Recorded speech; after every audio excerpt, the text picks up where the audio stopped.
Vaig fer tot de preparatius. El dissabte i el diumenge els vaig passar donant tombs pel bosc per triar un recorregut adequat. Per mi va ser clar des del principi que amb la Carolina no aniria pel camí normal. Calia que conegués els meus camins més secrets. Li volia ensenyar els tresors més amagats.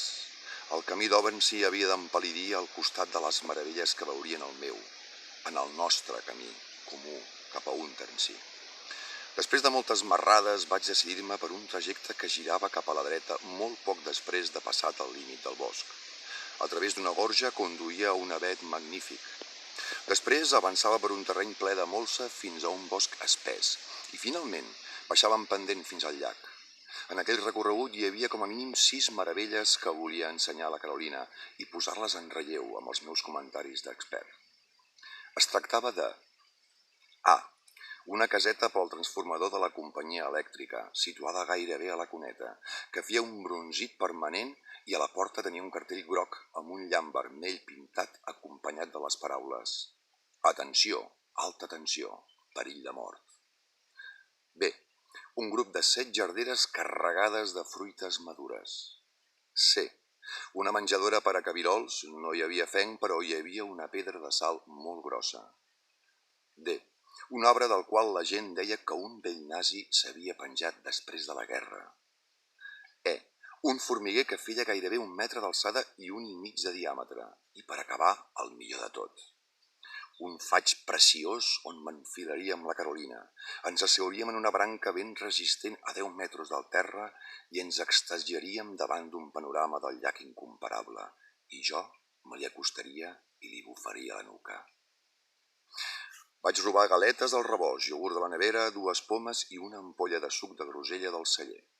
Ho vaig ficar tot en una capsa de sabates i diumenge a la tarda ho vaig dur cap a la branca del faig. Així tindríem provisions. Al vespre, al llit, m'imaginava les converses que tindria amb la Carolina. Com la faria riure. Vaig empescar-me una història per al camí i una altra per quan seríem a la branca del faig. Vaig encendre el llum de l'habitació per buscar un tornavís molt petit al calaix de la tauleta de nit i me'l vaig amagar a la cartera. L'endemà, a l'hora del comiat, li regalaria. Era una de les coses més valuoses que jo tenia.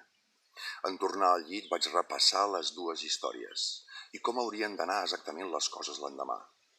Més d'una vegada vaig repassar les paraules del camí des de l'A fins a F i el lloc i el moment de donar-li el tornavís.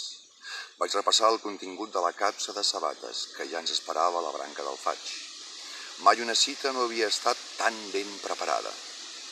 I al final la son em va vèncer acompanyada de les dolces paraules: dilluns vindré amb tu, dilluns vindré amb tu.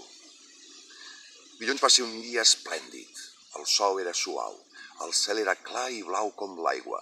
Al bosc refilaven les merles, els pigots martellejaven els troncs i el seu repic ressonava pels voltants. Llavors, quan anava a l'escola, vaig caure que mentre feia tots els preparatius ni m'havia passat pel cap preveure que hauríem pogut fer si hagués fet mal temps. Si hagués plogut o si hagués hagut tempesta, el camí des d'A fins a F hauria estat una catàstrofe.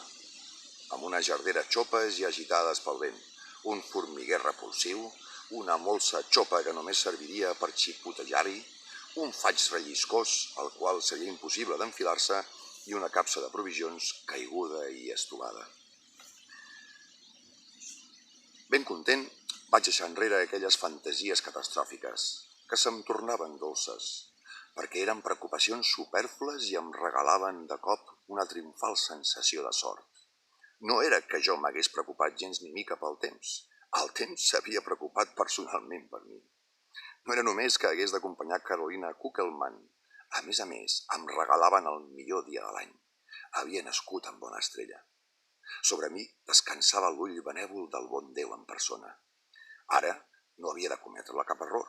Per orgull o vanitat, confien els herois dels contes que sempre espatllaven la bona sort que ja creien segura.